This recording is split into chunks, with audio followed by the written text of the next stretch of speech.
কেমন আছেন সবাই? আমি তুষার। তো চলে আসলাম আরও একটা অসাধারণ ওয়েব সিরিজ হার্টবিটের পরবর্তী পার্ট নিয়ে। গল্পটা ছিল একটি সাধারণ মেয়ে রিনার, যার চোখে ছিল ডক্টর হওয়ার স্বপ্ন। সে তার পড়াশোনা শেষ করে জুনিয়র ডক্টর হিসেবে আরকে হসপিটালে জয়েন করে। কিন্তু হসপিটালের প্রথম দিন থেকেই আরকে হসপিটালের চিফ ডক্টর রাধে ম্যাডামের বাঁকা নজরে পড়ে যায় রিনা। আর এরপরে একের পর এক তার সাথে ঘটনা ঘটতে থাকে। এছাড়া রিনার এমন এক অতীত আমরা জানতে পারি যেটা সবার কল্পনারও বাইরে ছিল। তো শেষ পর্যন্ত রিনার সাথে কি হয়েছিল, এছাড়া আরো অনেক গল্প রয়েছে এই হসপিটালে। তো সেই সব অনেক প্রশ্নেরই উত্তর পাওয়া যাবে আজকের পর্বে। তো আশা করি এই ওয়েব সিরিজটা আপনাদের ভালো লাগবে। তো এই ওয়েব সিরিজের পুরোটা বোঝার জন্য এই ওয়েব সিরিজের আগের এক্সপ্লেন করা আরো দুটি পর্ব দেখে আসতে পারেন। সেগুলোর লিঙ্ক ভিডিওর ডিসক্রিপশন বক্স অথবা ভিডিওর কমেন্ট বক্সে পেয়ে যাবেন। এছাড়া ভিডিওর ডান দিকের ওপরের দিকে আই বাটনে ক্লিক করেও দেখে আসতে পারেন। আশা করি ভালো লাগবে। তো আজ এক্সপ্লেন করতে যাচ্ছি হার্টবিট সিজন 1 এর পার্ট 3। তো চলুন শুরু করা যাক। দ্বিতীয় পর্বের শেষে দেখানো হয়েছিল রিনা যখন জানতে পারে যে অর্জুন আরকে স্যার অর্থাৎ আরকে হসপিটালের মালিকের ছেলে, তখন সে তার সাথে কথা বলা বন্ধ করে দেয়। যদিও এর কয়েকদিন পরেই অর্জুন রিনাকে মানিয়ে নেয় এবং কেন সে তাকে মিথ্যে বলেছিল সেটাও খুলে বলে। এদিকে দেখা যায় এমএনএম হসপিটালের এমডি মিস্টার মাধব আরকে হসপিটালকে বদনাম করার জন্য বা তাদের সুনাম নষ্ট করার জন্য প্ল্যান করেছিল। হসপিটালের জুনিয়র ডক্টর অর্জুন এবং সিনিয়র ডক্টররা মিলে সেই প্ল্যানটাকে নষ্ট করে দেয়, যার ফলে মাধব আর কিছুই করতে পারে না। কিন্তু সে এমনটা কেন করেছিল সেটারও কারণ দেখানো হয়েছিল। অন্যদিকে একেবারে শেষে দেখানো হয় রিনা একজন আহত লোককে হসপিটাল অ্যাডমিট করে, যে তার বাড়ির ঠিকানা ভুলে গিয়েছিল, কিন্তু তার পকেটে একটি কাগজের ভিতরে সেটা লেখা ছিল। এজন্য সে তার বাড়িতে তাকে পৌঁছে দিয়ে আসতে যায়। দেখা গিয়েছিল সেই ভাষাটা আর কারো নয়, তেজুর, আর সেই লোকটা ছিল তেজুর বাবা। এপিসোড 23 শুরুতেই দেখা যায় রিনা আর তেজু একসাথে দাঁড়িয়ে কথা বলতে থাকে। রিনা বলতে থাকে, যখনই তুমি বলতে যে তোমার স্বপ্ন অনেক বেশি টাকা ইনকাম করা, ধনী হওয়া, তখন আমি ভাবতাম এটা তোমার একটা ফ্যাসিনেশন, এমনিতেই তুমি বলো, কিন্তু আজকে বুঝতে পারলাম সেটার আসল কারণ। তেজু বলে, ছোটবেলা থেকেই আমি অনেক কষ্টে বড় হয়েছি, আর এই জন্য আমি পুরো জীবনটা এরকম কষ্টের মধ্য দিয়ে কাটাতে চাই না। আমি চাই আমার জীবনে সব থাকবে, যখন আমি যা করতে চাইবো সেটাই করতে পারবো। রিনা বলে, সেটা বুঝলাম, কিন্তু কখনো তুমি তোমার পরিবারের ব্যাপারে আমাদের কাছে কেন বলনি? তেজু বলে, বললেই বা কি হতো, সবাই আমার পরিবারের অবস্থা দেখে শুধুমাত্র আমাকে করুণা করত, আর আমি সেটা কখনোই চাই না। রিনা বুঝতে পারে। তেজু তাকে বলে তার ফ্যামিলির বিষয়ে হসপিটালের কাউকে যেন না বলার জন্য। রিনা বলে ঠিক আছে। রিনা তেজুর বিষয়টা বুঝতে পারে। পরের দিন হাসপাতালে দেখা যায় অরুণাকে ডাকা হয় তার বাবার ফাইল নিয়ে রাধি ম্যাডামের কাছে যাওয়ার জন্য। রাধি সেই ফাইলটা ভালো করে দেখার পরে এবং অরুণার বাবার সম্পর্কে কিছু ইনফরমেশন জানার পরে বলে, ডক্টর যেটা বলেছে ঠিকই বলেছে, তোমার বাবার ব্যান্ডিং করাতে হবে। এছাড়া অল্টারনেটিভ যে অপশনটা রয়েছে সেটার জন্য অনেক বড় রিস্ক নিতে হবে। অল্টারনেটিভ সেই অপশনে ট্রিটমেন্ট করতে বেশ কিছুদিন সময় লাগে, আর তোমাকে নিশ্চিত করতে হবে তোমার বাবা এই সময়টাতে মদ স্পর্শ করবে না। যদি করে তাহলে তার জন্য সেটা ভয়াবহ হয়ে যাবে, কিন্তু আমার মনে হয় না তুমি সেটা পারবে। এই জন্য ব্যান্ডিং করানোটাই ভালো। আমাদের হসপিটালে তুমি যদি ব্যান্ডিং করাতে চাও আমি হসপিটালে কথা বলে দেখতে পারি। এছাড়া তুমি স্টাফ হিসেবে যে ছাড়টা পাবে সেটার বিষয়ে আমি কথা বলে দেখতে পারি। অরুণা বলে, ঠিক আছে ম্যাডাম, আপনি দেখুন। এরপরেই সে পেপারে কিছু একটা লিখে দেয় আর অরুণাকে বলে অফিসে নিয়ে সেটা জমা দেওয়ার জন্য। অরুণা সেটাই করে, কিন্তু অফিসে যাওয়ার পরে রাধি ম্যামের রেকমেন্ডেশন এছাড়া স্টাফ হিসেবে ছাড় পাওয়ার পরেও যে টাকা দিয়ে ট্রিটমেন্ট করাতে হতো সেটা অরুণার সামর্থ্যের বাইরে। এজন্য তার মনটা খারাপ হয়ে যায়। এদিকে অর্জুন অপেক্ষা করছিল তার বাবার সাথে কথা বলার জন্য। তার বাবা এটা বুঝতে পেরে তার সাথে কথা বলা শুরু করে। অর্জুন বলে, দেখো, আমি তোমাকে সরাসরি বলতে চাই, আমি এই হসপিটালে ইনভলভ হতে চাই, আর আমি এটা করছি শুধুমাত্র আমার মায়ের জন্য, কারণ আমার মাও এই হসপিটালটাকে অনেক বেশি ভালোবাসতো। এই কথা শোনার পরে আরকে স্যার অনেক বেশি খুশি হয়ে যায় আর বলে, তুমি এই হসপিটালের ম্যানেজমেন্ট কেন, তুমি এই হসপিটালের সিইও হতে পারো। অর্জুন বলে, ঠিক আছে, কিন্তু এরপরেও আমি তোমার কাছ থেকে মায়ের বিষয়ে কোনো কথা শুনতে চাই না। তুমি যেটা করেছো সেই বিষয়ে আমি কোনো সাফাই শুনতে চাই না। আরকে স্যার বলে, ঠিক আছে, আমি এই ধরনের কিছুই বলবো না। এরপরেই দেখা যায় আরকে স্যার খুশি হয়ে ডাকে রাধিকে। আসলে সে এতদিন তার রোগের ট্রিটমেন্ট করাতে চাইছিল না, কিন্তু এখন সে চাইছে। রাধিকে বলে তার বেস্ট ট্রিটমেন্ট যাতে শুরু করা হয়, তাকে যতদিন সম্ভব যেন বাঁচিয়ে রাখা হয়।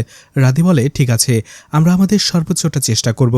আরকে স্যার বলে, এতদিন আমার ওয়াইফ ছিল না, আমার ছেলে আমার সাথে কথা বলতো না, আমার বেঁচে থাকার আর কোনো কারণ কারণই ছিল না, কিন্তু এখন আমার মনে হচ্ছে আমার ছেলে আমাকে বুঝবে, একদিন ঠিক আমার সাথে ভালোভাবে কথা বলবে, আর সেই দিনের অপেক্ষায় আমি বাঁচতে চাই। ডক্টর রাধিও খুশি হয়ে যায়। এদিকে রবি আর অনিতা ক্যান্টিনে চলে এসেছিল। রবি তার সাথে কথা বলছিল, কিন্তু অনিতা বলে আমি তোমার সাথে কথা বলতে চাই না। রবি একটু রেগেই যায় আর বলে কেন, কি হয়েছে? আমি বুঝতে পারছি না তুমি এমন কেন করছো। তুমি আমার প্রতি তোমার যে ফিলিংসটা ছিল সেটা শেয়ার করেছো, আমি আমারটা করেছি, এতে দোষের কি আছে? অনিতা বলে আমার সমস্যা আছে। অনিতা তাকে বোঝাতে থাকে তোমার সমস্যাটা কি, তুমি আমাকে ছোটবেলা থেকে চেনো, আমিও তোমাকে ছোটবেলা থেকে চিনি, আমাদের দুজনের মধ্যে কত ভালো আন্ডারস্ট্যান্ডিং, তুমি আমার থেকে ভালো ম্যাচ তোমার জন্য আর কোথায় পাবে? আমি তোমাকে ডিরেক্টলি প্রপোজ করেছি, এটা যদি তোমার খারাপ লেগে থাকে তুমি আমাকে বলো, আমি তোমাকে ভালোভাবে প্রপোজ করছি। এভাবে আরো অনেক কথা বলে। একটা সময় রবির ধৈর্যের বাঁধ ভেঙে যায় আর বলে আমি ইতোমধ্যে বিবাহিত। কিন্তু অনিতা এই কথাটা বিশ্বাসই করতে পারে না। রবি যদি বিবাহিত হয় সেটা অনিতা জানবে না, সে তার এত কাছের বন্ধু। সে বলে তুমি এভাবে মজা করো না, আমি জানি তুমি আমার জন্যই মিথ্যে বলছো। কিন্তু রবি বলে না, আমি মিথ্যে বলছি না, আমি সত্যি বিবাহিত। এদিকে রবির বিয়ের খবরটা আগুনের মতো হাসপাতালে ছড়িয়ে পড়ে। তাড়াতাড়ি গুনা চলে আসে জুনিয়র ডক্টরদের রুমে, আর সেখানে বলে লেটেস্ট আপডেট, রবি বিবাহিত। এটা শুনে সবাই অবাক হয়ে যায়। এছাড়া তেজু একটু খুশি হয় যখন জানতে পারে অর্জুন আর রিনার ব্রেকআপ হয়ে গেছে, আর অর্জুন এই হসপিটালেই কাজ করবে। এদিকে অনিতা তখনও বিশ্বাস করতে পারছিল না। সে বলে তুমি আমাকে এভাবে মিথ্যে বলো না, তুমি দিনরাত 24 ঘন্টায় তো আমার সাথে থাকো, এমনকি স্কুল কলেজে তুমি আমার সাথেই ছিলে, তাহলে তুমি কখন বিয়ে করলে? আর তুমি বিয়ে করলে কি আমি জানতে পারবো না? রবি তখন বলতে থাকে যখন আমার আন্টি মারা গিয়েছিল এবং আমি আমার হোম টাউনে ফিরে গিয়েছিলাম তখনই আমার বিয়েটা হয়েছে। অনিতা অবাক হয়ে যায় আর বলে তাহলে তুমি এতদিন এই বিষয়টা আমার কাছ থেকে কেন লুকিয়েছো, কেন আমাকে বলনি? রবি বলে আমি বলতে চেয়েছিলাম, কিন্তু কিভাবে বলবো, এরপরে কি হবে, এসব কিছু ভেবে আর বলা হয়ে ওঠেনি। অনিতার মনটা ভেঙে যায় আর সে ভাবে রবি তাকে ধোকা দিয়েছে, এই জন্য সেটাকে একটা চড় মেরে সেখান থেকে চলে আসে। এদিকে রকি যখন থেকে জানতে পেরেছে যে রিনার সাথে অর্জুনের ব্রেকআপ হয়ে গেছে, সে তার সাথে কথা বলার চেষ্টা করে, সে তার মনের অবস্থা বোঝার চেষ্টা করে, যাতে করে সে রিনাকে সাপোর্ট দিয়ে তার সাথে একটা সম্পর্ক গড়ে তুলতে পারে। কিন্তু রিনা কোনোভাবেই তার মনের কথা শেয়ার করছিল না। ঠিক তখনই সেখানে অর্জুন চলে আসে, আর রিনা অর্জুনকে দেখার পরে তাকে অ্যাভয়েড করতে শুরু করে, রকির সাথে আরও ফ্র্যাঙ্কলি কথা বলতে থাকে। অর্জুন তখন রিনাকে ডিরেক্ট জিজ্ঞেস করে যে তার ভুল হয়ে গেছে, কালকে তার এমনটা করা উচিত হয়নি। রিনা বলে এখন কেন কথা বলতে এসেছো? কালকে আমি কথা বলার মাঝে তুমি আমাকে কিছু না বলতে দিয়েই সেখান থেকে ওইভাবে চলে গেলে, আর এখন আবার এসেছো কথা বলতে, আমি তোমার সাথে কথা বলতে চাই না। এভাবে রিনাও তাকে অ্যাভয়েড করে সেখান থেকে চলে যায়। এদিকে আরকে স্যারকে নিয়ে রাধি ম্যাম, অরুণা আর তেজু ট্রিটমেন্টের রুমের দিকে যেতে থাকে। তখনই ডক্টর রাধির সাথে আরকে স্যার কথা বলতে থাকে। আরকে স্যার বলে অর্জুন আগের থেকে অনেক বদলে গেছে, এখন সে হসপিটালের ব্যাপারে অনেক বেশি সচেতন, সে হসপিটাল থেকে ধীরে ধীরে ভালোবাসতে শুরু করেছে। আর এতে ডক্টর রাধি খুশি হয় আর বলে অর্জুন এখানে কাজ করলে আমি খুশি হব। আরকে স্যার বলে এই জন্য আমি ভাবছি অর্জুনকে এই হসপিটালের সিইও বানাবো। কথাটা শুনতে কয়েক মুহূর্তের জন্যই ডক্টর রাধি থমকে যায়, তার মুখটা শুকিয়ে যায়। বোঝাই যাচ্ছিল ডক্টর রাধি এই বিষয়টাকে ভালোভাবে নেয়নি। তখনই ডক্টর রাধি বলে স্যার অর্জুনকে এই পজিশনটাকে হ্যান্ডেল করতে পারবে? আরকে স্যার বলে আমি জানি ওর এখনো অনেক কিছু শেখা বাকি আছে, এই জন্য আমি চাই তুমি ওকে গাইড করবে, ট্রেন করবে। রাধির মুখটা আবারও শুকিয়ে যায়, মনটা খারাপ হয়ে যায়, কিন্তু তারপরও আরকে স্যারকে বলে ঠিক আছে। আর তেজু পাশে থেকেই দাঁড়িয়ে এই বিষয়টা খুব ভালোভাবেই খেয়াল করেছিল আর বুঝেছিল হসপিটালের ভেতরে গোলযোগ বাঁধানোর এই একটা সুবর্ণ সুযোগ। এদিকে অনিতাকে দেখা যায় সে একা একা প্রচণ্ড কান্না করছিল, সে কখনো ভাবতেই পারেনি রবি তার সাথে এমনটা করবে। এদিকে ক্যান্টিনে দেখা যায় রাধি তার হাজব্যান্ডকে ডেকে নিয়েছিল, অন্যদিকে অর্জুন বসে কথা বলছিল রবির সাথে। অর্জুন রবিকে বলে আমি এই হসপিটালে কাজ করতে চাই। অন্যদিকে রাধি দেবকে বলে শুধুমাত্র আরকে স্যারের ছেলে দেখে অর্জুনকে সিইও বানাবে, এটা কিভাবে সম্ভব? এদিকে রবি অর্জুনের কথা শুনে অনেক বেশি খুশি হয়। অন্যদিকে দেব বলে কিন্তু তুমি তো গতকাল খুশিই ছিলে, বলেছিলে অর্জুন হসপিটালের কাজ করলে তুমি খুশি হবে। রাধি বলে সেটা ঠিক, তাই বলে সিইও আমি এই হসপিটালে একেবারে শুরু থেকে রয়েছি, এই হসপিটাল আজকে যে পজিশনে রয়েছে সেখানে আমার কন্ট্রিবিউশনটা অনেক বেশি, তাহলে হুট করে অর্জুনের মতো একজন কলেজ ড্রপারকে কিভাবে সে সিইও বানিয়ে দেয়? এদিকে অর্জুন রবিকে বলে, আমি এই হসপিটালে আসবো শুধুমাত্র মাধবের মতো লোকদের কাছ থেকে এই হসপিটাল থেকে বাঁচানোর জন্য। রবি বলে, আমি তোমার সাথে আছি, পুরো হসপিটাল তোমার সাথে আছে, আমি জানি তুমি পারবে, কিন্তু আমার মনে হয় বেশ কিছু ডক্টর তোমার বিরোধিতা করতে পারে, তাই তুমি সাবধানে থেকো। অর্জুন বলে, তুমি টেনশন করো না, আমি সেটা ম্যানেজ করে নেব। এদিকে দেব রাধিকে বলে, আমার মনে হয় আরকে স্যারের সাথে তোমার কথা বলা। রাধি বলে, হ্যাঁ, আমি সরাসরি তার সাথে এই বিষয়ে কথা বলবো। এদিকে তেজু মাধবকে অলরেডি কল করে জানিয়ে দেয় হসপিটালের ভেতরে অলরেডি গন্ডগোল শুরু হয়ে গেছে, এখন শুধু চুপচাপ তাদের কাজটা করে যেতে হবে। পরের দিন থেকেই ডক্টর রাধি যখন হসপিটাল আসে তাকে অনেক মন মরা দেখা যায়। সে হসপিটালে আসার পরেই ডক্টর রামানাথনের সাথে কথা বলতে থাকে। ঠিক ওই সময়টাতে তেজু তার কেবিনে আসে। রাধি জিজ্ঞেস করে সে কেন এসেছে। তেজু বলে, সেখানে কিছু ফাইল নিতে এসেছে। রাধি বলে, ঠিক আছে। এরপরে রাধি ডক্টর রামানাথনের সাথে কথা বলতে থাকে, একই কথা বলে যেটা সে দেবকে বলেছে, যে শুধুমাত্র আরকে স্যারের ছেলে দেখে অর্জুন সিইও হবে, এটা কেমন কথা। হসপিটালে অভিজ্ঞ আরও অনেক লোক রয়েছে যারা এই হসপিটালটাকে আরো ভালো করে বুঝবে। ডক্টর রামানাথনও তার সাথে একমত হয়। আর ডক্টর রামানাথন বলে, আপনি চাইলে আমি সিনিয়র ডক্টর এবং বাকি ডক্টরদের সাথে কথা বলে দেখতে পারি। সিইও বানানোর আগে আরকে স্যারকে তো তাদের মতামতটাও নিতে হবে। রাধি বলে, ঠিক আছে, আপনি সেটাই করুন, বাকি বিষয়টা আমি দেখছি। এদিকে তেজু দেখা যায় সেই কথাগুলো সেখানে দাঁড়িয়ে দাঁড়িয়ে কান পেতে শুনছিল। ডক্টর রামানাথন বলে, অর্জুনের মতো একজন অভিজ্ঞতাহীন লোককে এমন একটা স্বনামধন্য হসপিটালের সিইও বানিয়ে দিলে সেই হসপিটালের দুর্নাম হবে, হসপিটালটা পথে বসে যেতে পারে, আর এটা তো আমরা সবাই হতে দিতে পারি না। আমি কথা বলবো সবার সাথে। ডক্টর রামানাথন সেখান থেকে চলে যাবার পরে ডক্টর রাধি তেজুকে ডেকে নেয়, কারণ সে বুঝতে পেরেছিল তেজু এখানে কেন এসেছিল। সে তাকে বলে, তুমি এখানে কেন দাঁড়িয়ে দাঁড়িয়ে কথা শুনছিলে। তেজু যখন কথা অস্বীকার করে তখন সে প্রচন্ড রেগে যায়। তেজু তাকে সরি বলে। এরপরেই তেজু সুযোগ বুঝে সেই টপিকে কথা বলতে শুরু করে আর বলে, আপনি যেভাবে কাজটা করছেন, অর্থাৎ একটা ইলেকশন করতে চাইছেন, কিন্তু এটার মাধ্যমে হয়তোবা আপনার রেপুটেশন খারাপ হতে পারে। আমি আপনাকে আরও একটা আইডিয়া দিতে পারি, যে ওয়েতে আপনি প্রমাণ করতে পারেন যে অর্জুন এই পদটার জন্য একেবারেই পারফেক্ট নয়। আপনি প্রথমে আরকে স্যারের কথা মেনে নিন, অর্জুনকে সিইও বানানোর জন্য রাজি হয়ে যান, অভিনয় করুন। এরপরে যখনই সুযোগ পাবেন তখনই অর্জুনকে অপমান করে নিজেকে বেটার প্রমাণ করার চেষ্টা করুন, তাহলেই দেখবেন আপনার সিইও হওয়ার পথটা একেবারেই সহজ হয়ে যাবে। তখন রাধি আরও রেগে যায় আর বলে, তুমি শুধুমাত্র একজন ইন্টার্ন এই হসপিটালের, আর তুমি তোমার বাউন্ডারিটা মনে রেখো। আমার কখন কি করতে হবে সেটা আমি খুব ভালো করে জানি। তেজুকে সেখান থেকে অপমান করে বেরিয়ে যেতে বলে। তেজু এটা আশাই করেনি, সে ভেবেছিল রাধি ম্যাম তাকে সাপোর্ট করা শুরু করবে। এদিকে ক্যান্টিনে মন খারাপ করে বসেছিল অনিতা। তখনই সেখানে রকি আর গুনা চলে আসে। গুনা আসলে সেখানে এসেছিল যেহেতু রবির বিয়ে হয়ে গেছে, তাই অনিতার সাথে তার লাইনটা ক্লিয়ার করার জন্য সে সেখানে সে কথা বলতে থাকে। কিন্তু অনিতার মন মেজাজ তখন প্রচণ্ড খারাপ ছিল। গুনা তাকে বিভিন্ন কথা বলে তাকে সাপোর্ট দেওয়ার চেষ্টা করে। তখনই অনিতা বলে, তোমার এই ধরনের সাপোর্টের আমার দরকার নেই, তুমি আমার হয়ে একটা কাজ করে দিতে পারবে, তুমি খুঁজে বের করো যে রবির ওয়াইফটাকে, আমি তাকে দেখতে চাই। গুনা বলে, আপনার জন্য আমি এতটুকু করতে পারবো না, অবশ্যই করব। এদিকে দেখা যায় রিনা যখন রোগী দেখছিল তখন একজন রোগী তার মায়ের সাথে কথা বলছিল। রিনা সেখানে আসতেই সে বলে দেয় তার কোথায় কোথায় ব্যথা হচ্ছে, সে কোথায় কোথায় ব্যথা অনুভব করছে। রিনা তাকে কিছু মেডিসিন লিখে দেয় এবং কিছু টেস্ট করতে বলে। এছাড়া রিনা তার সাথে কথা বলে জানতে পারে যে লোকটা তার মায়ের সাথে কথা বলছে, তার মাই তাকে এই হসপিটালে অ্যাডমিট করে দিয়ে গেছে। এরপরেই দেখা যায় আরকে স্যারকে নিয়ে একটা মিটিং করা হয়। সেখানে সব সিনিয়র ডক্টররা আরকে স্যারের মতের বিরোধিতা করে যে অর্জুনের মতো একজন কলেজ ড্রপার অভিজ্ঞতাহীন একজন লোককে যদি এই হসপিটালের সিইও বানানো হয় তাহলে সেটা কখনোই হসপিটালের জন্য ভালো হবে না। তখনই সবার মতামতকে উপেক্ষা করে আরকে স্যার বলে, অর্জুন স্মার্ট, আমি জানি অর্জুন কি করতে পারে আর পারে না, আর এই জন্য আমি অনেক ভেবেচিন্তেই এই সিদ্ধান্ত নিয়েছি। এছাড়া রাধিকে ডেকে বলে, তুমি ওকে গাইড করবে তো। রাধি বুঝতে পারে যে আরকে স্যার কারো কথাই শুনবে না, এজন্য বলে, ঠিক আছে, আমি ওকে গাইড করব। আরকে স্যার বলে, আমরা আগে কয়েকদিন অর্জুনের পারফরমেন্স দেখব, যদি ওর পারফরমেন্স ভালো দেখি তাহলেই আমরা এই বিষয়ে আবার কথা বলবো, আর যদি দেখি ও ব্যর্থ হচ্ছে তাহলে আমি তোমাদের কথাই মেনে নেব।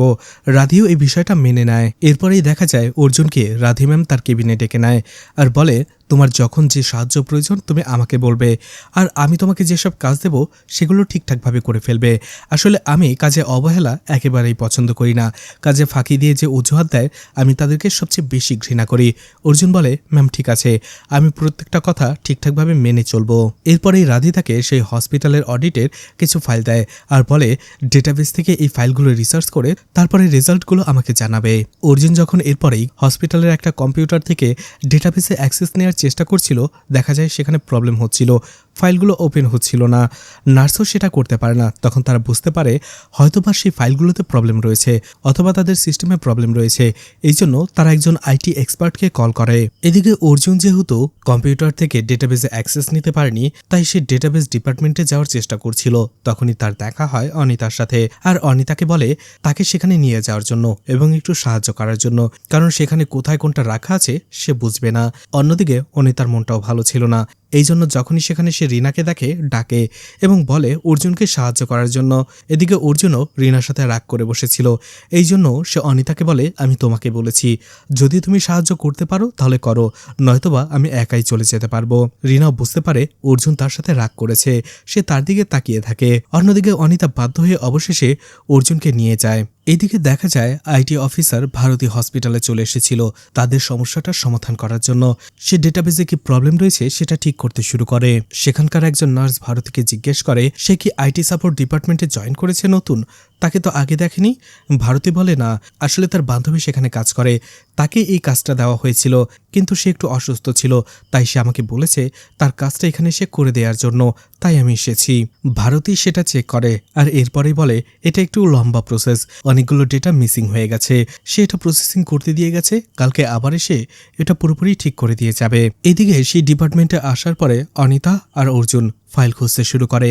অনিতা বলে ক্যান্টিনে তো দেখি তোমাদের দুইজনকে হেসে সেই কথা বলার জন্য, এজন্য ভাবলাম তোমাদের দুইজনকে একটু প্রাইভেট স্পেস দেই যাতে কথা বলতে পারো, কিন্তু তুমি তো তাকে অ্যাভয়েড করেই চলে আসলে। অর্জুন বলে বাদ দাও তো এইসব কথা, তোমাকে তো মন খারাপ দেখাচ্ছে কেন। অনিতাও সেই কথাটাকে এড়িয়ে যায়। এদিকে অর্জুনকে দেখা যায় সেখানে ফাইল খুঁজতে খুঁজতে হঠাৎ করে একটা ফাইল পেয়ে যায়, আর সেটা দেখে সে থমকে যায়। এটা ছিল সেই সার্জারির ফাইল যে সময়টা অর্জুনের মা অ্যাক্সিডেন্ট করেছিল এবং তার বাবাকে কল করেছিল, কিন্তু অর্জুনের বাবা যেহেতু সার্জারি করছিল তাই সে ফোনটা রিসিভ করেনি। অর্জুন এই বিষয়ে আরও কিছু বলতেই যাবে তখন একজন নার্স এসে বলে রাধি ম্যাম আপনাকে ডাকছে। অর্জুন ফাইলটা নিয়ে সেখান থেকে চলে যায়। রাধি ম্যামও কোথাও যাচ্ছিল, তখনই অর্জুনের সাথে তার দেখা হয়, কিন্তু সে জানতে পারে সে অর্জুনকে বলেছিল প্রেজেন্টের ফাইলগুলো দেখার জন্য, কিন্তু অর্জুন দেখেছে পাস্টের ফাইল। আর এটা নিয়ে রাধি ম্যাম রাগারাগি করতে শুরু করে। দেখা যায় সেখানে ধীরে ধীরে রিনা, তেজু, আরকেসার, অরুণা, গুনা, রকি সবাই চলে এসেছিল, আর সবাই এই বিষয়টা খেয়াল করেছিল। রাধি বলছিল আমি তোমাকে বলেছি একটা, তুমি করেছো আর একটা, আমি তোমাকে আগেই বলেছি, কাজে অজুহাত দিলে আমি সেটা একেবারেই পছন্দ করি না। রাধি সেটাই করছিল যেটা তাকে তেজু বলেছিল, কিন্তু ওই সময়টাতে সে তেজুকে অপমান করে তাড়িয়ে দিয়েছিল। অর্জুন তাকে সরি বলে, কিন্তু রাধি তাকে বলে 50 স্কট নিতে সবার সামনে। এটা শুনে অর্জুন বলে ম্যাডাম আপনি কি বলছেন? তখনই রাধি বলে এটা তোমার পানিশমেন্ট কাজ না করার জন্য। সেখানে রিনাকে বলে তুমি জিজ্ঞেস করো, রিনাও একই পানিশমেন্ট পেয়েছে ঠিকঠাকভাবে কাজ না করার জন্য। রিনা মাথা নিচু করে বলে হ্যাঁ।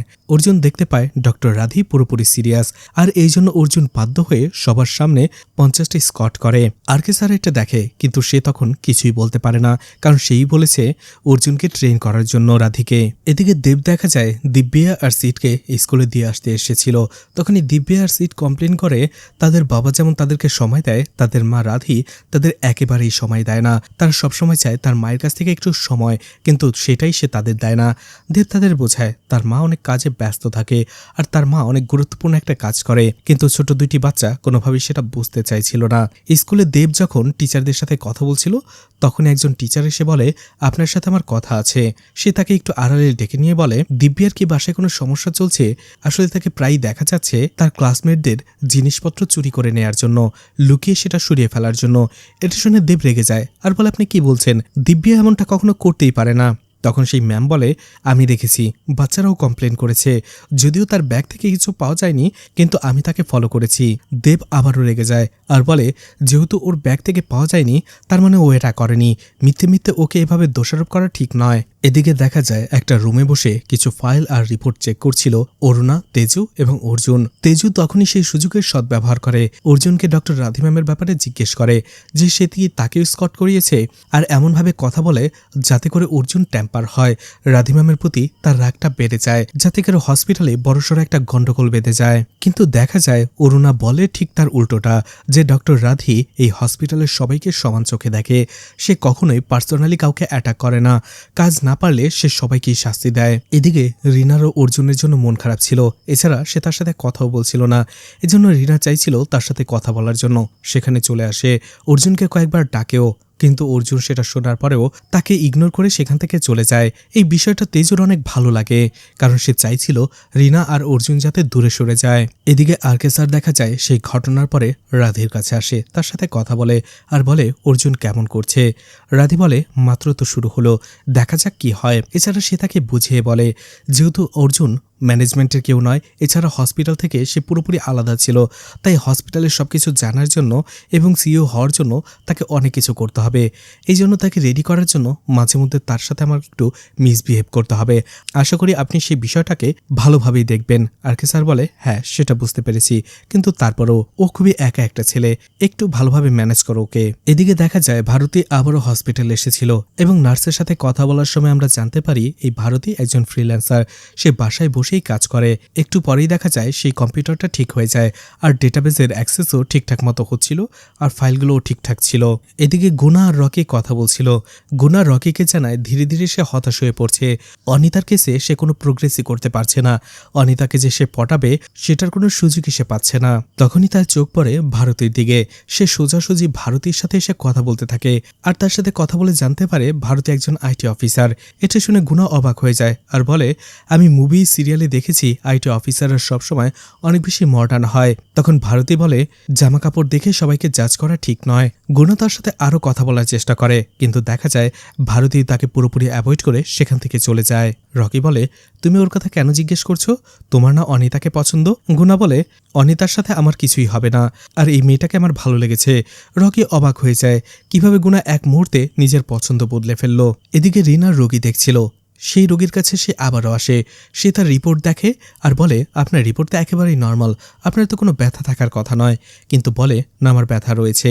সেই রোগী এবার যে সব জায়গার ব্যথার কথা বলে রিনা অবাক হয়ে যায়। এর আগের দিন যখন সে এসেছিল তখন সে ভিন্ন কথা বলেছিল, আর এতে করেই রিনার সন্দেহ হয়। সে নবীনকে ডাকে এবং সবকিছু খুলে বলে।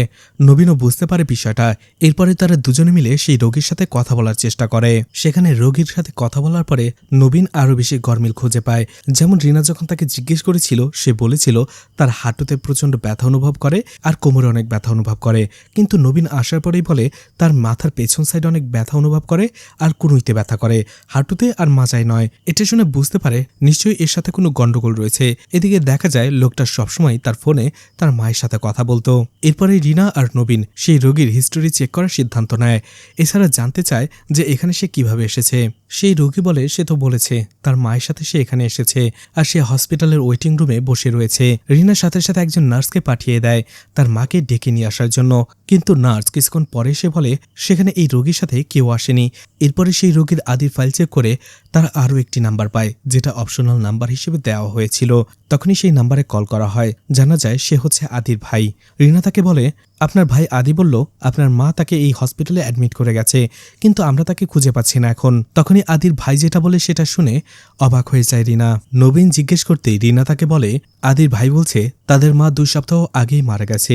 তাহলে আদি কার সাথে কথা বলছে? সে তো গতকালকেও ঠিক একই রকমভাবে তার মায়ের সাথে কথা বলেছে, আমি শুনেছি যেমনটা আজকে বলছে। নবীন যখনই এরপরে আবারও আদির দিকে তাকায় তখনই সে বুঝতে পারে সে আসলে একা একাই কথা বলছে, হ্যালোসিনেট করছে।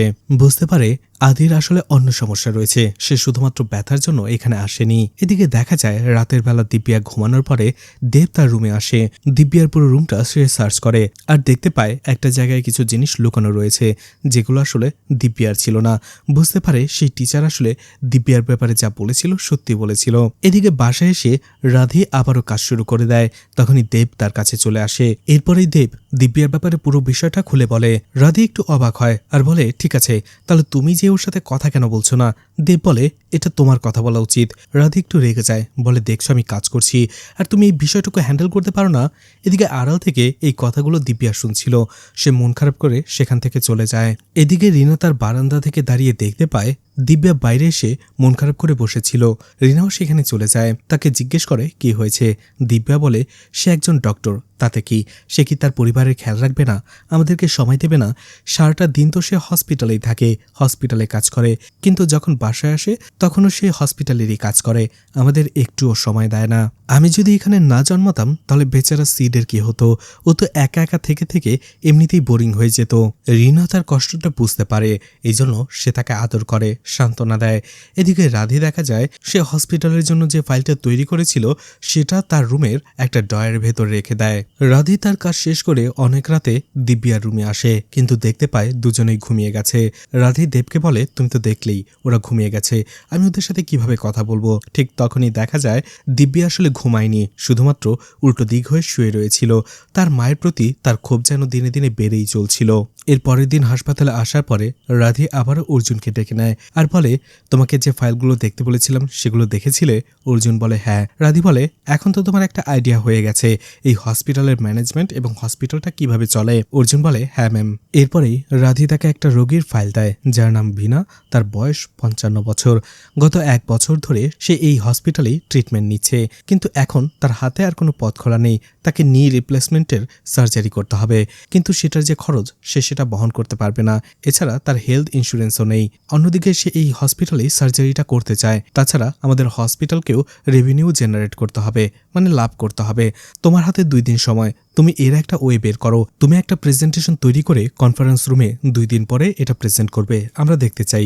এছাড়া তুমি এই হসপিটালের আসল উদ্দেশ্যটাকে কিন্তু ভুলে যেও না। তোমার বাবা এই হসপিটালটাকে তৈরি করেছিল যাতে মানুষ কম টাকায় চিকিৎসা নিতে পারে। অর্জুন বলে ঠিক আছে, সে এটা নিয়ে কাজ শুরু করে দেবে।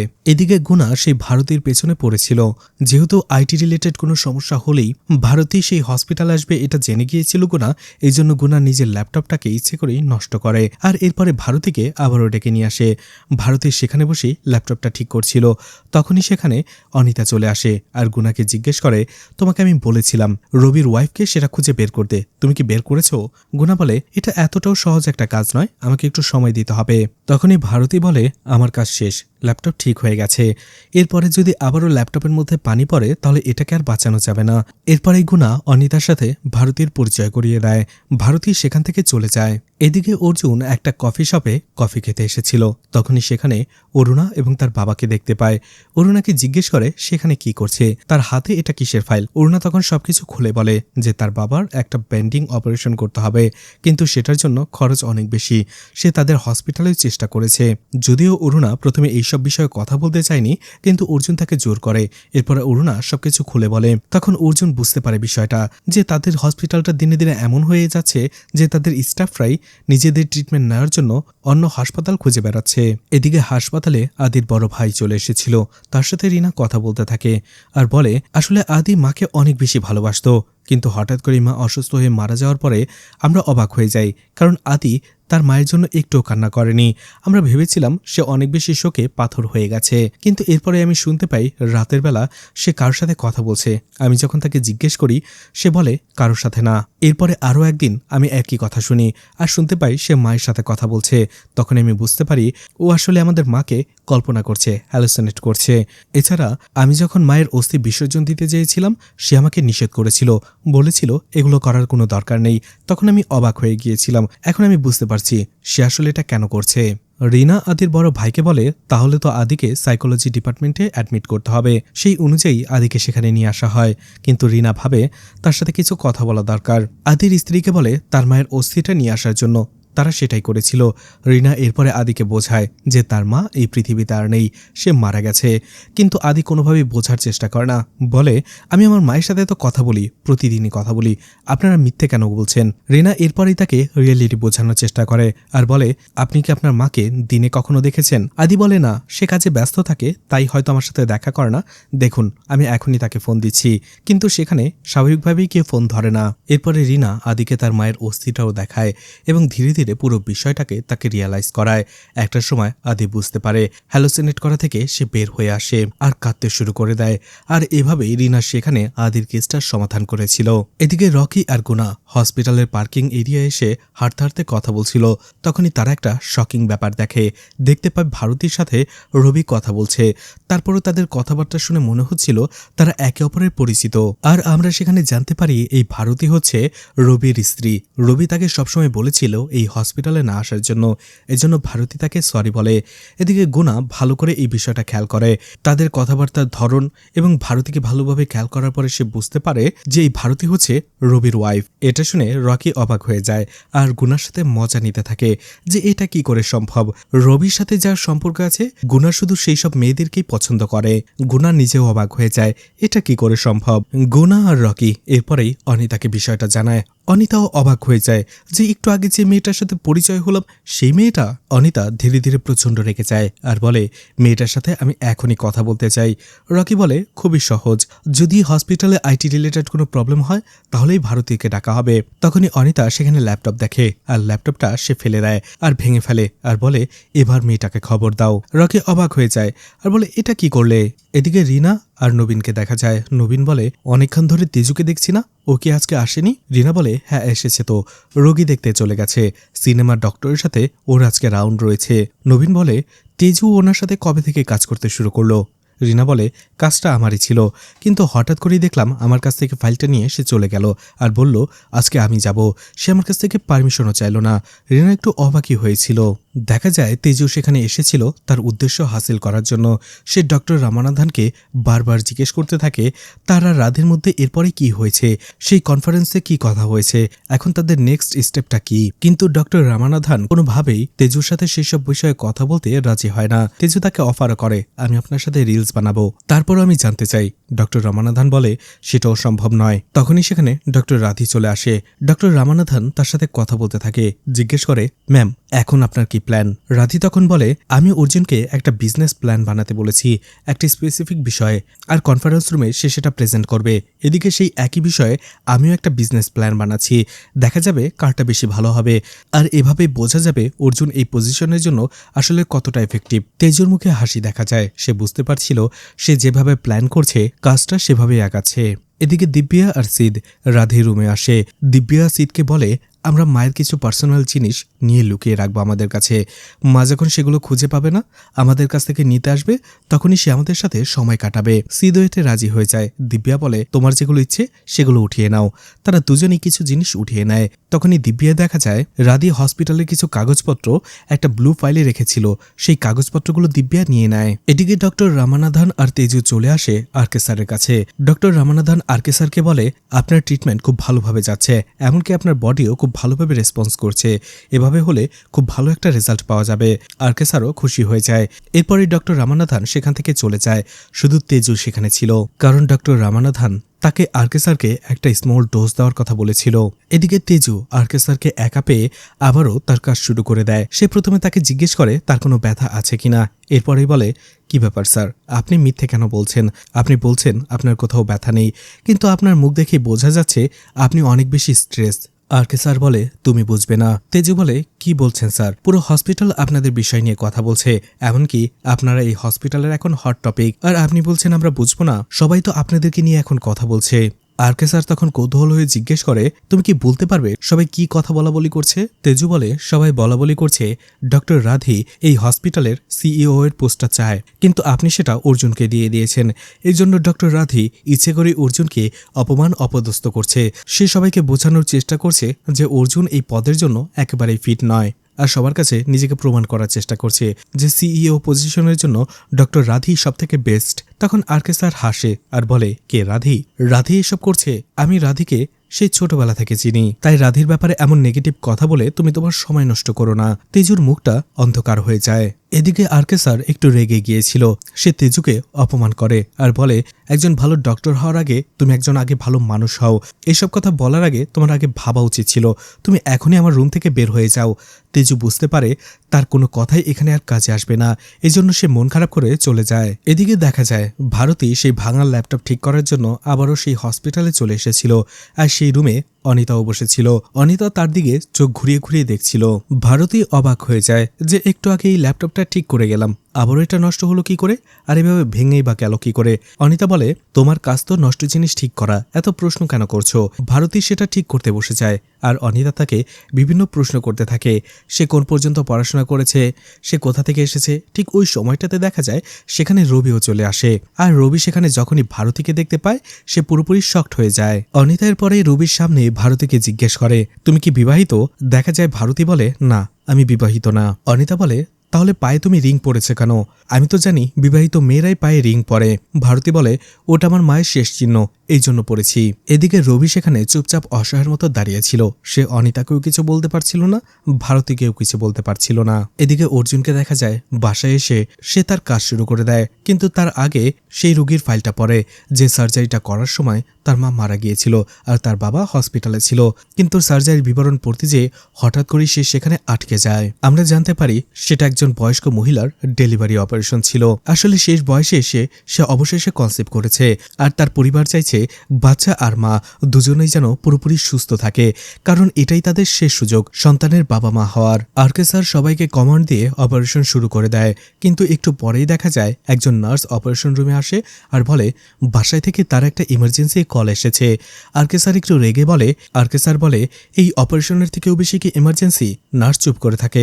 আরকে স্যার বলে, চলে যাও এখান থেকে। অর্জুনের আবারও রাগ হতে থাকে। তখন যদি অর্জুনের বাবা কলটা ধরতো হয়তোবা তার মা বেঁচে থাকতো আজকে। কিন্তু কি মনে করে আবারও সে ফাইলটা পড়তে শুরু করে, আর দেখা যায় একটু পরে যখন আবারও কলটা আসে তখন আরকে স্যার সেই ফোনটা অ্যাটেন্ড করেছিল।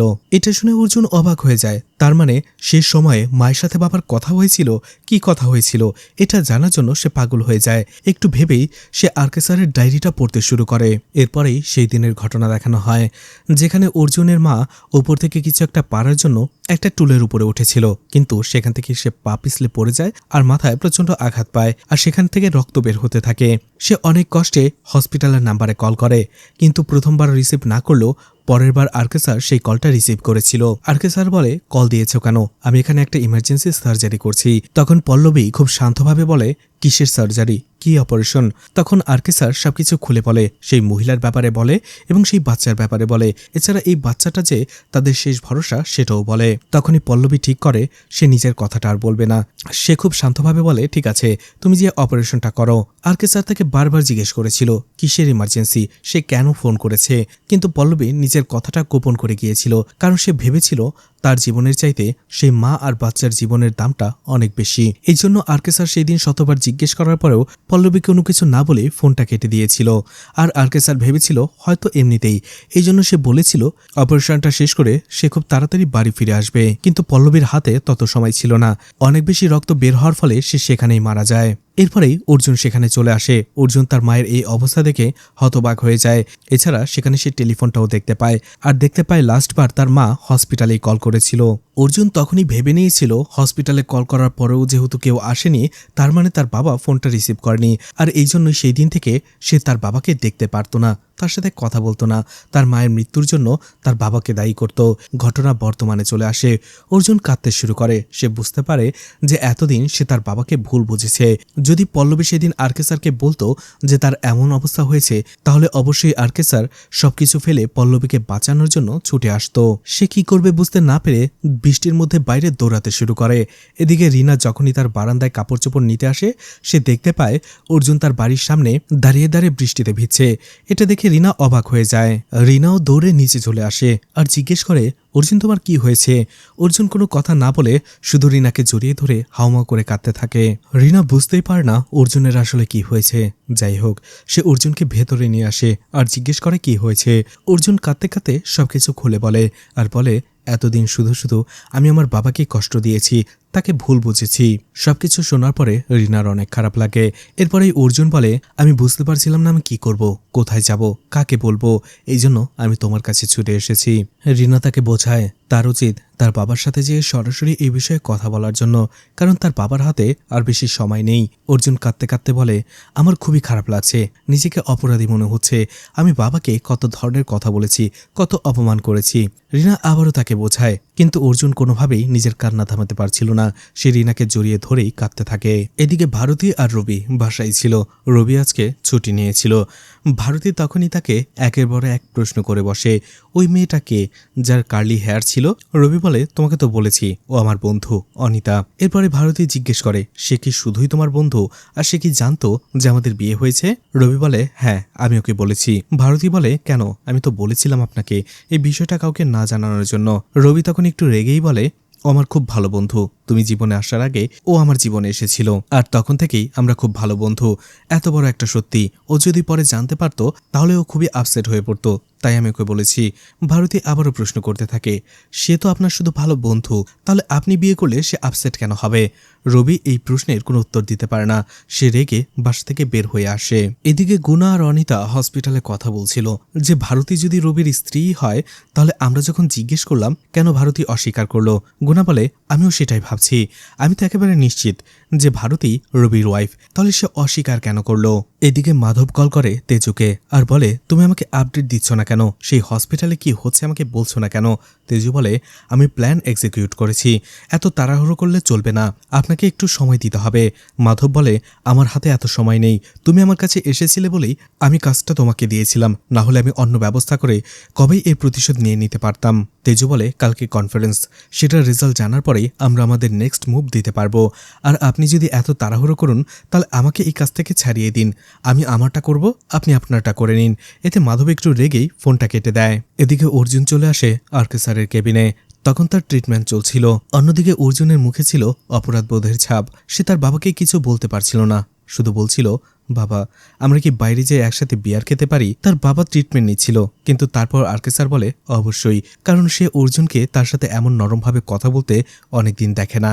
এরপরেই আরকে স্যার আর অর্জুন সমুদ্রের পাড়ে এসে বসে বিয়ার খেতে শুরু করে। ঠিক তখনই আরকে স্যার দেখতে পায় একটু দূরেই বসে রয়েছিল রবি মন খারাপ করে। আর তখনই সে রবিকে ডাকে আর বলে, তুমি এখানে কি করছো? রবি কথা এড়িয়ে যায় আর বলে, এমনিতেই। আর এরপরে আরকে স্যার তাকে বলে তাদের সাথে বিয়ার খাওয়ার জন্য, জয়েন করার জন্য। এরপরেই তারা একসাথে সেখানে আড্ডা দিতে শুরু করে, বিয়ার খেতে শুরু করে। এরপরেই দেখা যায় সেই হসপিটালে সোনিয়া নামের একটি মেয়ে আসে। সে শাড়ি পরে এসেছিল, খুব সুন্দর করে সেজেও এসেছিল। রকি যখন এটা দেখে সাথে সাথেই সে তার উপরে লাইন মারতে শুরু করে। সোনিয়া তাকে ধমকে দিয়ে তার ডেট অফ বার্থ জিজ্ঞেস করে, আর এরপরেই বলে, আমি তোমার থেকে 3 মাসের বড়, তাই আমাকে সম্মান দিয়ে কথা বলো। আর রিনা কোথায়? আমি রিনার বন্ধু। রকি একেবারেই চুপসে যায়। এরপরেই সে তাকে ইন্টার্নদের রুমে নিয়ে যায়। একটু পরে গুনাও সেখানে চলে আসে। সেও তাকে দেখে মুগ্ধ হয়ে যায়। সেও লাইন মারতে শুরু করে, কিন্তু সোনিয়াও তাকে একই রকম ভাবে চুপ করিয়ে দেয় এবং দুজনকে বলে সে বিবাহিত, এমনকি তার বাচ্চাও রয়েছে। এটা শুনে গুনা আর রকি দুজনে একেবারে চুপসে যায়। কিন্তু সোনিয়ার এমন কড়া কড়া কথা শুনে তাদের সন্দেহ জাগতে থাকে যে এই সোনিয়া রিনার ফ্রেন্ড কি করে হয়, কারণ দুজনের পার্সোনালিটি একেবারেই আলাদা। একটু পরেই রিনা রাউন্ড থেকে ফিরে আসে। রিনা সোনিয়াকে দেখে অনেক খুশি হয়ে যায়। এরপরে দুজনে একসাথে মিলে একটা ইউনিক সেলিব্রেশন করে। একটু পরে নবীনও সেখানে চলে আসে। রকি আর গুনার কাছ থেকে পুরো বিষয় জানার পরে সেও অবাক হয়ে যায়। এদিকে রিনা সোনিয়াকে জিজ্ঞেস করে, তুমি এতদিন পরে এখানে কি মনে করে? সোনিয়া বলে, কি আর বলবো, পড়ালেখা শেষ হতেই মা বিয়ে দিয়ে দিল, এখন আমার একটা বাচ্চাও রয়েছে। সংসার জীবন আর ভালো লাগছিল না। হাজব্যান্ডের সাথে ছোট্ট একটা বিষয় নিয়ে ঝগড়া লেগেছিল, সেটাকে বড় বিষয় বানিয়ে ঝগড়া করে তাকে এবং আমার ছেলেকে আমার বাবার বাড়ি পাঠিয়ে দিয়েছি। আর আমি এখানে চলে এসেছি তোমার সাথে দেখা করার জন্য। এটা শুনে রকি, গুনা আর নবীন অবাক হয়ে যায়। এটা আবার কেমন মেয়ে রে বাবা? শুনেছি ঝগড়া করে মেয়েরা বাবার বাড়িতে চলে আসে, এ তো দেখি হাজব্যান্ড এবং বাচ্চাকেই বাবার বাড়িতে পাঠিয়ে দিয়েছে। এরপরে রিনা সোনিয়ার সাথে তাদেরকে পরিচয় করিয়ে দেয় আর বলে, সোনিয়ার কথাবার্তা এবং বাইরে থেকে দেখতে একটু রুড লাগে, কিন্তু ওর মনটা খুবই সফট, ও খুবই ভালো একজন মানুষ। এদিকে বিয়ার খেয়ে খেয়ে তিনজনই যখন নেশায় বুধ হয়ে গিয়েছিল তখন রবি আরকে স্যারকে বলতে থাকে, অর্জুনের কলেজের তো একটা গার্লফ্রেন্ড ছিল, সে তাকে ভালোবাসতো, কিন্তু মেয়েটা হঠাৎ করেই অর্জুনের সাথে ব্রেকআপ করে চলে গিয়েছিল। কিন্তু কেন ব্রেকআপ করেছিল তার একটা প্রপার এক্সপ্লেনেশন মেয়েটা দেয়নি, অর্থাৎ রিলেশনটা ঠিকঠাকভাবে ক্লোজ না করেই চলে গিয়েছিল।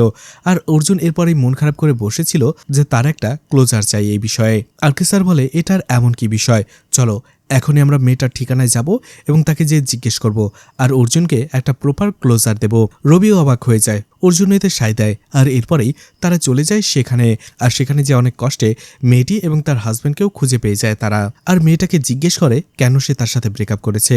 মেয়েটা তখন নির্দ্বিধায় স্বীকার করে আসলে সে ভেবেছিল তার বর্তমান স্বামী অর্জুনের থেকে বেটার হবে, কিন্তু বিয়ে করার পরে সে বুঝতে পেরেছে অর্জুনই বেটার ছিল। এটা শোনার পরে অর্জুনের একটু ভালো লাগে। তারা সেখানে দেখা যায় পুরোপুরি একটা সিন ক্রিয়েট করে ফেলে, এরপরে সেখান থেকে চলে আসে। অন্যদিকে মেয়েটার স্বামী এসব কিছু দেখার পরে আর এসব কিছু শোনার পরে সে নিজেও পুরোপুরি অবাক হয়ে যায়। এরপরে অর্জুন দেখা যায় আবারও তার বাবাকে ঠিকঠাকভাবে হসপিটালে ফিরিয়ে নিয়ে আসে আর তাকে বেডে শুইয়ে দেয়। আরকে স্যার অনেক খুশি ছিল। অর্জুন জিজ্ঞেস করে বাবা কি হয়েছে। অর্জুনের বাবা বলে আজকের এই দিনটা দেওয়ার জন্য তোমাকে অনেক ধন্যবাদ, আমি অনেক খুশি। অর্জুনও হাসে আর বলে পরে কথা হবে। এর পরের দিনই দেখা যায় সেই কনফারেন্সটা শুরু হয়। অর্জুন সেখানে চলে আসে আর সেখানে এসেই তার বিজনেস প্ল্যানটা সবার সামনে উপস্থাপন করে আর বলে সে গত 3 মাস এবং 1 বছরের এই হসপিটালের অ্যানালিস্টিকগুলো দেখেছে, যেখানে তাদের হসপিটালের রেভিনিউ একেবারে ঠিকঠাক ছিল। এছাড়া সেখানে রুম ফি, ডক্টর ফি, এছাড়া আরও অনেক খরচ ছিল যেগুলো অন্যান্য হসপিটালের মতোই, কিন্তু আমাদের হসপিটালের যে নীতিটা রয়েছে সেগুলোর সাথে এটা একেবারেই যায় না। ডক্টর রামানাথন জিজ্ঞেস করে এসব তো আমরা সবাই জানি, তোমার প্ল্যানটা আসলে কি। অর্জুন বলে আমরা চাইলে আরো প্রফিট করতে পারি, কিন্তু একই সাথে মানুষদের কম টাকায় বেশি সেবা দিয়ে। তখন অন্য একজন ডক্টর বলে তোমার প্ল্যানটা আসলে কি, রবিনহুডের মতো ধনীদের কাছ থেকে ছিনিয়ে নিয়ে গরিবদের দেবে এমনটা কি। অর্জুন বলে না না, আমি চাই একটা সেভিংস প্ল্যান রানিং করতে। এটা ইন্স্যুরেন্সের মতো হবে না, এটা হবে সেই সব রোগীদের জন্য যাদের সার্টেন একটা এজ লিমিট থাকবে। এছাড়া তাদের অবস্থা খুবই শোচনীয় থাকবে। যদিও আমাদের হসপিটালটা গরিব মানুষের কথা চিন্তা করেই বানানো হয়েছে, কিন্তু এখন সেই হসপিটালটা মিডল ক্লাস এবং আপার মিডল ক্লাসের মানুষের জন্য হয়ে গেছে। গরিব মানুষরা এখানে আর চিকিৎসা নিতে পারছে না। এরপরেই সে অরুণার কথা বলে আর বলে সে আমাদের হসপিটালের একজন নার্স, অথচ সে তার বাবার ট্রিটমেন্ট এখানে করতে পারছে না। সে অন্য হসপিটাল খুঁজে বেড়াচ্ছে যেখানে আরো কম টাকায় এই চিকিৎসা সে নিতে পারবে। তাই আমার কাছে একটা প্ল্যান রয়েছে, যেসব রোগীদের অবস্থা একটু ভালো তাদের আমরা বলবো সেভিংস প্ল্যান হিসেবে প্রত্যেক মাসে আমাদের হসপিটালে 1000 টাকা জমা রাখার জন্য, যার ফলে একটা টাইম শেষে সেটা একটা বড় অ্যামাউন্ট হয় আর সেটা দিয়ে এই হসপিটালে সে ট্রিটমেন্ট নিতে পারে। রাধি বলে তাহলে বছর শেষে মাত্র 12,000 হবে, এতে কি এমন হবে। তখনই অর্জুন বলে শুধুমাত্র একজনের, আর সেটা যদি 1000 হয়, 10,000 হয়, 1 লাখ বা 1 কোটি মানুষের জন্য হয়, তাহলে সেই টাকার পরিমাণটা অনেক হয়ে যাবে। আর সেই সেভিংস প্ল্যানটা সবার সবসময় কাজে লাগবে না, যার ফলে সেই টাকা দিয়ে আমরা একেবারেই যারা অসুস্থ, যারা একেবারেই নিরুপায় তাদের চিকিৎসা সেবা দিতে পারবো। দেখা যায় বাকি সিনিয়র ডক্টরদেরও এই আইডিয়াটা অনেক ভালো লাগে। রাধি বলে হ্যাঁ প্ল্যানটা ভালো, কিন্তু এখানে অনেকগুলো ফ্যাক্টর রয়েছে যেগুলো প্রপারলি কাজ করলেই এই প্ল্যানটা সফল হবে, কিন্তু এর থেকে বেটার প্ল্যান আমার কাছে রয়েছে। এরপরে সে তার প্ল্যানটা উপস্থাপন করার জন্য কিছু ডেটা সবার সামনে উপস্থাপন করতে যাবে। ঠিক তখনই ফাইল খুলে দেখতে পায় সেখানে কাগজপত্রগুলো নেই, কারণ সেগুলো দিব্যা আগেই সরিয়ে ফেলেছিল। এটা দেখে রাধি টেনশনে পড়ে যায়। সে বারবার ব্যাগ খুঁজতে শুরু করে। তখনই দেখা যায় রাস্তায় যাবার সময় দিব্যা আর সিড সেই ডেটার কাগজগুলো ছিঁড়েই ফেলে দেয়, যার ফলে সেখানে যেহেতু রাধি প্ল্যানটা সাবমিটই করতে পারে না, তাই অর্জুনের প্ল্যানটাই সবাই অ্যাকসেপ্ট করে নেয় আর রাধি এতে নিজেকে অপমানিত বোধ করে। এদিকে বাইরে আসার পরে অর্জুন, রবি এবং অনিতা একসাথে ক্যান্টিনে আসে। তারা দুজনেই অর্জুনকে কংগ্রেচুলেশন জানায়, কারণ তার কনফারেন্সটা অনেক ভালো হয়েছে আর তার প্ল্যানটাও সবাই পছন্দ করেছে। নিউজটা ইতোমধ্যে বাইরেও চলে এসেছে। এছাড়া অনিতা অর্জুনের সাথে মজা নিতে থাকে যে কালকে তারা বিয়ার খেয়ে একটু নেশার মধ্যে যে তার গার্লফ্রেন্ডের বাসায় যেয়ে উঠেছিল আর সেখানে যে তারা সিন ক্রিয়েট করেছিল।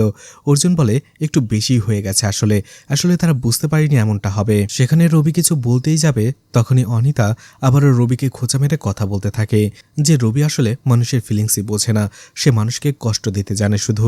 এরপরেই সেখানে রিনা চলে আসে।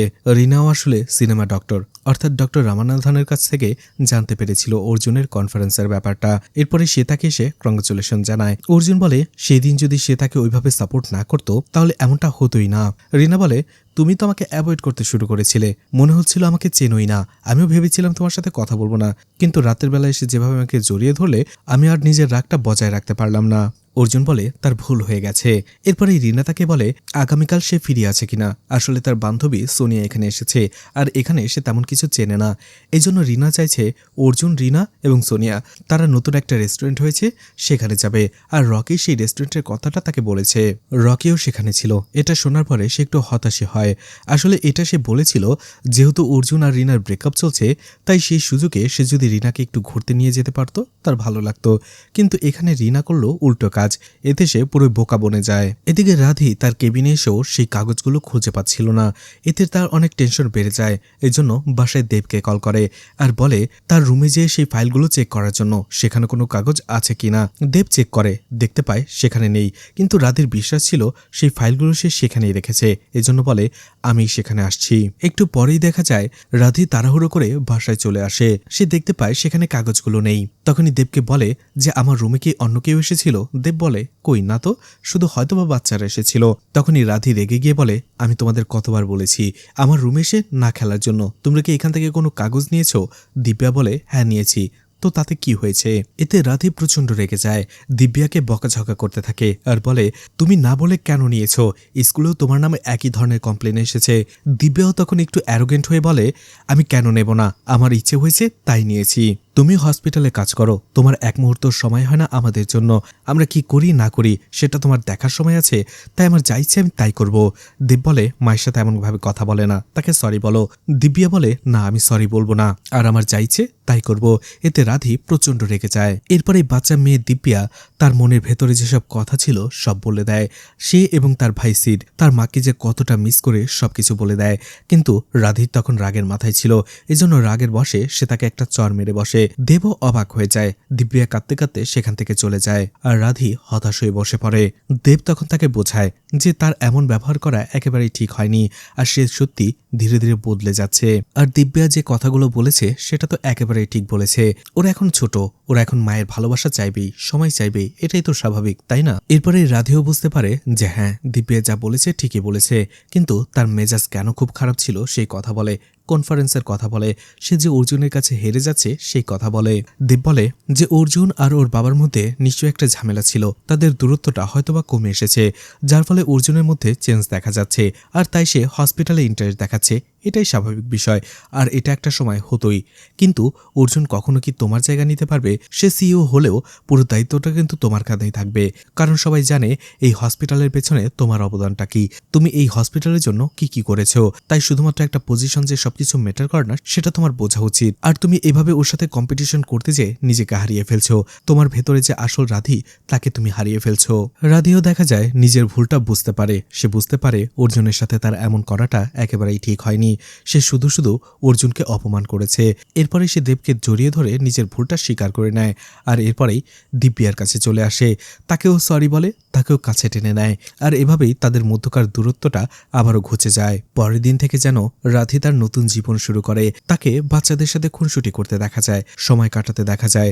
এরপরে রাধি যখন হসপিটালে চলে আসে, সে অর্জুনকে তার কেবিনে ডেকে নেয়। এরপরে সে অর্জুনকে সরি বলে আর বলে সে এই কয়েকদিন যা করেছে তার একেবারেই ঠিক হয়নি, তার উচিত ছিল অর্জুনকে সাপোর্ট করা। অর্জুনও বিষয়টা বুঝতে পারে আর বলে ম্যাম আমি যা শিখেছি আপনার কাছ থেকে শিখেছি, আপনাকে দেখে আমি উৎসাহিত হই, তাই এভাবে সরি বলে আমাকে লজ্জা দেবেন না। এদিকে দেখা যায় সোনিয়াও হসপিটালে এসেছিল, সে রিনার সাথে দেখা করে। সেখানে তারা কিছুক্ষণ কথা বলে, আর এরপরেই বলে তুমি তো বলেছিলে এই হসপিটালে তোমার মা কাজ করে, তুমি কি তাকে দেখেছো, তার সাথে কথা বলেছো? রিনা ভয় পেয়ে যায় আর বলে চুপ করো, কেউ শুনে ফেলবে। তখনই সেই দিক দিয়ে ডক্টর রাধি আসছিল, আর এটা রিনা দেখে সোনিয়াকে নিয়ে একটু পাশ কাটিয়ে যায় আর বলে ওই যে আমার মা আসছে, ওইদিকে তাকিও না। কিন্তু সোনিয়া দেখা যায় সে রাধির দিকে যেতে শুরু করে এবং ইচ্ছে করেই তার সাথে ধাক্কা লেগে যায়, আর এরপরে ইচ্ছে করে তার সাথে ধাক্কা লেগে তার হাত থেকে ফাইলগুলো ফেলে দেয়। আর এরপরে সরি বলে সেই ফাইলগুলো উঠানোর বাহানায় তার সাথে কথা বলতে শুরু করে। এদিকে এটা দেখে রিনা প্রচন্ড ভয় পেয়ে যায়, সে ডেস্কের নিচে লুকিয়ে পড়ে। তখনই সেখানে অর্জুন চলে আসে, রিনাকে জিজ্ঞেস করে তুমি এখানে এভাবে বসে কি করছো? এদিকে সোনিয়া সেখানে রাধিকে থ্যাঙ্কস জানায় আর বলে কারো জীবনের জন্য আপনি অনেক বেশি গুরুত্বপূর্ণ, আর এভাবে আরো কিছু কথা বলে তাকে ধন্যবাদ জানায়। রাধি বলে কি বলছো, আমি তো কিছুই বুঝতে পারছি না। সোনিয়া বলে আপনি এখন বুঝতে পারবেন না, কিন্তু একটা সময় বুঝতে পারবেন। সোনিয়া সেখান থেকে চলে যায়। এদিকে অর্জুন রিনাকে বলে সেই ডিনারে কি আমি আমার বাবাকেও নিয়ে আসতে পারবো? রিনা অবাক হয়ে যায়। অর্জুন বলে তুমি যেমন তোমার ফ্রেন্ডকে নিয়ে আসছো, আমিও আমার বাবাকে নিয়ে আসি। রিনা তখন অর্জুনের এক্সকে নিয়ে তাকে একটু খোঁচা দেয় আর বলে তোমরা তো সবাই সেই বাসায় গিয়েছিলে তাই না? অর্জুন আবারও লজ্জায় পড়ে যায়। তখনই সেখানে রকি চলে আসে। রকিও তাদের দুজনকে এভাবে বসে থাকতে দেখে। সে কৌতূহল নিয়ে জিজ্ঞেস করে, হাসপাতালে এত জায়গা থাকতে তোমরা দুজন এখানে কি করছো? অর্জুন বলে, আরে কিছু না। এরপরে রকিকেও সে ডিনারে ইনভাইট করে। এরপরেই দেখা যায় রকি, গুনা, রিনা, সোনিয়া, অর্জুন এবং তার বাবা সবাই এসেছিল ডিনার করতে। আর সেখানে সবাই খাবার খাচ্ছিল। এদিকে আরকে স্যার যেহেতু জানতো যে রিনাকে অর্জুন পছন্দ করে, তাই সে তার সাথে কথা বলে আর বলতে থাকে যে অর্জুন খুব ভালো ছেলে, তোমরা দুইজন বন্ধু হলে খুব ভালো হবে। রিনাও বলতে থাকে, কিন্তু এখন পর্যন্ত আমি অর্জুনের সম্বন্ধে বেশি কিছু জানতেই পারলাম না। এদিকে সোনিয়া তাকে চুপি চুপি জিজ্ঞেস করে, তোমার আর অর্জুনের মধ্যে কি কিছু চলছে? রিনা বলে, না তেমন কিছু নয়। অন্যদিকে গুনা আর রকি এগুলো দেখে শুধু হিংসেই জ্বলছিল। এদিকে দেখা যায় সেখানে অর্জুন এবং তার বাবার মধ্যে আবার একটা সাইলেন্ট মোমেন্টের তৈরি হয়। তারা কেউ কারোর দিকে তাকাতে পারছিল না, কথা বলতে পারছিল না। আর এই বিষয়টা অর্জুন খেয়াল করে। এদিকে হাসপাতালে একটি মেয়ে আসে। দেখা যায় হঠাৎ করেই সে সেখানে অজ্ঞান হয়ে পড়ে যায়। রবি আর অনিতা সেখানে ছিল। তারা তাড়াতাড়ি মেয়েটিকে বেডে নিয়ে যায় আর ভালোভাবে চেক করে সিদ্ধান্ত নেয় এখন তার ট্রিটমেন্টটা তারা কিভাবে শুরু করবে।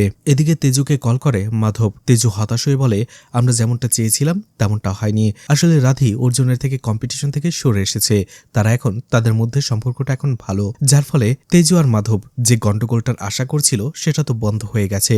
এতে মাধবও হতাশ হয়। এদিকে রেস্টুরেন্টে হাত ধোয়ার সময় অর্জুন আর রিনা কথা বলছিল। রিনা বলে, আমি তো ভেবেছিলাম তোমার আর তোমার বাবার মধ্যে সব ঠিক হয়ে গেছে, কিন্তু আজকে দুজনকেই একেবারে অফ লাগছিল। অর্জুন বলতে থাকে, আসলে আমি চাই বাবার সাথে সেই বিষয়টা নিয়ে কথা বলতে, ওই দিনটা নিয়ে কথা বলতে, কিন্তু আমি কোনোভাবেই সেটা পেরে উঠছি না। যখনই কথা বলতে যাই তখনই আমার নিজের ভেতরে অপরাধ বোধ আমাকে থামিয়ে দেয়। রিনা তখন তাকে বোঝায় তাদের ভেতরে যে দূরত্বটা তৈরি হয়েছে সেটা ঘোচানোর জন্য সেই দিনটা নিয়ে, সেই মুহূর্তটা নিয়ে কথা বলতেই হবে। আর সেই টপিকটা যে কোনো একজনকে তুলতেই হবে, হয় অর্জুনকে নয়তোবা তার বাবাকে। তাই বেটার অর্জুনই সেটা করুক। যেহেতু অর্জুনের ভেতরে অপরাধ বোধটা রয়েছে, তাই অর্জুন আগে করলে তার ভেতরে থেকে সেই অপরাধ বোধটা কেটে যাবে। এদিকে রবি আর অনিতা তারা কোনো একটা বিষয়ে ধারণা করছিল সেই রোগীর ব্যাপারে, কিন্তু এর জন্য তাদের আরও কিছু টেস্ট করাতে হবে, আরও একটু সময় লাগবে। আর এটা যদি হয় তাহলে মেয়েটার জন্য একেবারেই ভালো হবে না। এছাড়া মেয়েটার যে এটা রোগ হয়তোবা সেই মেয়েটা নিজেও জানে না। এরপরে রবি অনিতাকে বলে, বুঝতে পেরেছি, কিন্তু আমার তোমার সাথে কথা আছে। অনিতা আবারও বলে, আমি আর কোনো কথা বলতে চাই না। যদি কাজের ব্যাপারে কোনো কথা থাকে তাহলে বলো, এছাড়া আর কোনো কথা নেই। এদিকে ডিনার শেষ করে তারা বাড়ি ফিরছিল। তখনই অর্জুন চলে যায় গাড়ি আনতে। অন্যদিকে আরকে স্যার ডেকে নেয় রিনাকে। তখনই সোনিয়া বুঝতে পারে হয়তোবা তারা দুজন এখন কিছু কথা বলবে, তাদের থাকা ঠিক হবে না। এই জন্য সোনিয়া গুনা আর রকিকে নিয়ে একটু আড়ালে চলে আসে। সেখানে আরকে স্যার আর রিনা কথা বলতে শুরু করে। আরকে স্যার রিনাকে বলে, আমি বুঝতে পারছি না ও তোমার সাথে এত তাড়াতাড়ি বন্ধুত্বটা কিভাবে করলো। আসলে এত তাড়াতাড়ি ও কখনোই কোনো মানুষের সাথে মিশতে পারে না। ও সবসময় ওর কথাগুলো নিজের মনের ভেতরে লুকিয়ে রাখে, সবসময় একটু রাগ পুষে রাখে ভেতরে। রিনা বলে, না না স্যার, এমন কিছু নয়, আমার মনে হয় আমাদের বন্ধুত্বটা এমনিতেই হয়েছে। আরকে স্যার বলে, কখনোই না। আসলে ওর মা ওর জন্য সবকিছু ছিল, কিন্তু আমি ওর মাকে বাঁচাতে পারিনি, এই জন্য ও এমনটা হয়ে গেছে। আর এখন আমি ওর ভবিষ্যৎ নিয়ে অনেক চিন্তায় আছি। কিন্তু তোমাকে দেখার পরে আমার মনে হচ্ছে আমার আর কোনো ভয় নেই। অর্জুন বদলে যেতে শুরু করেছে। রিনা তখন বলে, স্যার আমি জানি না আমি অর্জুনকে কতটুকু জানি, কিন্তু আমি একটা জিনিস জানি, অর্জুন তার মাকে যতটা ভালোবাসে ঠিক ততটা ভালো আপনাকেও বাসে। অর্জুন কোনো কিছুই অসম্পূর্ণ রাখতে পছন্দ করে না। ঠিক তেমনি আমার মনে হয় অর্জুনের মায়ের ব্যাপারে আপনার আর অর্জুনের একটা কথা বলা দরকার, সেখানে একটা ক্লোজার আনা দরকার। রিনার কথাগুলো শুনে আরকে স্যার অনেক খুশি হয়। তখনই অর্জুন সেখানে গাড়ি নিয়ে চলে আসে। যাবার আগে আরকে স্যার রিনাকে আদর করে দিয়ে বলে, তুমি তোমার মায়ের খেয়াল রেখো। এটা শুনে রিনা অবাক হয়ে যায়। বিস্ময়ের চোখে রিনা তাকে বলে, স্যার আপনি কি জানেন? আরকে স্যার বলে, হ্যাঁ আমি জানি, সবকিছু জানি। এদিকে বাসায় বসে রাধি ও রিনার কথা বারবার ভাবছিল। অন্যদিকে রবি ভাবছিল তার আর অনিতার সম্পর্কটা সে কিভাবে ঠিক করবে। অনিতা তার খুব ভালো একজন বন্ধু, সে চায় না তার জীবন থেকে এমন ভালো একজন বন্ধু এভাবে তাকে ভুল বুঝে হারিয়ে যাক। অন্যদিকে আরকে স্যার আর অর্জুনও ভাবছিল যে কিভাবে তাদের মধ্যে দূরত্বটা কমিয়ে আনা যায়। অন্যদিকে রিনা ভাবতে ভাবতে পাগল হয়ে যাচ্ছিল যে আরকে স্যার বিষয়টা কি করে জানলো। আর এভাবেই এপিসোড 33 শেষ হয়ে যায়। এর পরের পর্বগুলোতে দেখানো হবে আরকে স্যার আসলে কিভাবে জানলো। এছাড়া অর্জুন তার বাবার সাথে দূরত্বটাকে ঘুচিয়ে আনতে পেরেছিল। এছাড়া অর্জুন আর রিনার সম্পর্কের কি পরিণতি হয়েছিল, অনিতা আর রবির সম্পর্কেরই বাকি হয়েছিল। এছাড়া রাধি আর রিনার সম্পর্কের শেষ পরিণতি কোথায় যেয়ে ঠেকবে। অন্যদিকে তেজু আর মাধব তারা কি পারবে এই হসপিটালের ক্ষতি করতে, সেই সবকিছুর উত্তর ধীরে ধীরে পাওয়া যাবে। তো এই ওয়েব সিরিজটা আপনাদের কেমন লেগেছে কমেন্ট করে জানাতে পারেন। আর যদি ভালো লাগে তাহলে অবশ্যই লাইক, কমেন্ট, শেয়ার করে পাশে থাকতে পারেন। আমি চেষ্টা করব খুব তাড়াতাড়ি এই ওয়েব সিরিজের পার্ট 4 নিয়ে আসার জন্য। তো আজকের মতো বিদায় নিচ্ছি। আবারও দেখা হবে নতুন কোনো মুভি বা ওয়েব সিরিজ নিয়ে। ততক্ষণ পর্যন্ত ভালো আর সুস্থ থাকবেন সবাই। আজকের মতো বিদায় নিচ্ছি। আল্লাহ হাফেজ।